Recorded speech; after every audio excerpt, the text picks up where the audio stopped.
Ljetnji Vašar od 23. do 27. avgusta, regionalna prilika za dobru trgovinu. Dok li se stiglo sa pripremama? Možemo da kažemo da je ovo premašilo naše očekivanja, obzirom da nikada brže nismo iznajmili svu kvadraturu, to jest štandove koji su na raspolaganju, i mi došli smo sada u jednu nezavidnu situaciju gde mi više nemamo 1 metar kvadratni da ponudimo nekim novim izlagačima. Stvarno je bilo ogromno interesovanje ove godine i ovog letnjeg Vašara i mi smo, slobodno mogu da kažem, možemo da kažemo da smo spremni i da spremno dočekujemo taj Vašar i da će to da bude do sad možda i najbolji letnji Vašar. Koliko će izlagača biti ove godine? Pa biće preko 100. Biće preko 100 izlagača. Ono što je bitno, ove godine imamo i dosta novih izlagača, kako iz našeg grada, tako i iz okoline, i boga mi imamo i iz unutrašnjosti. Očekujete da će ljetnji Vašar privući kupce iz šire regije i naše države i šire? Tako je.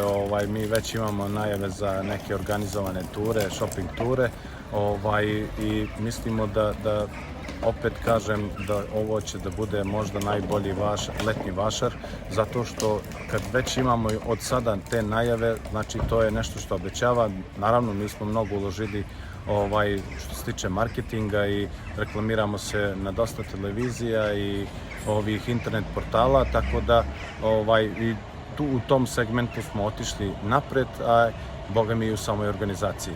Kakve će sniženja ponuditi izlagači? Pa od 70 do 70% će biti snižena roba. Mi smo kao svakog Vašara, mi razgovaramo sa našim izlagačima da spuste cene što je moguće više, da bi bili zadovoljni kupci, i naravno na taj način mi održavamo ovaj Vašar. Pazar je grad trgovine i oni mogu da dođu da ovde šopinguju i trguju na jedan veoma povoljan način. Na kraju još jednom da pozovemo sve gledaoce da od 23. do 27. avgusta posjete Novi Pazar i uživaju u sajamskoj prodaji. Cijene će biti i do 70% snižene. Radno vrijeme ljetnjeg novopazarskog Vašara biće od 10 do 21 sat.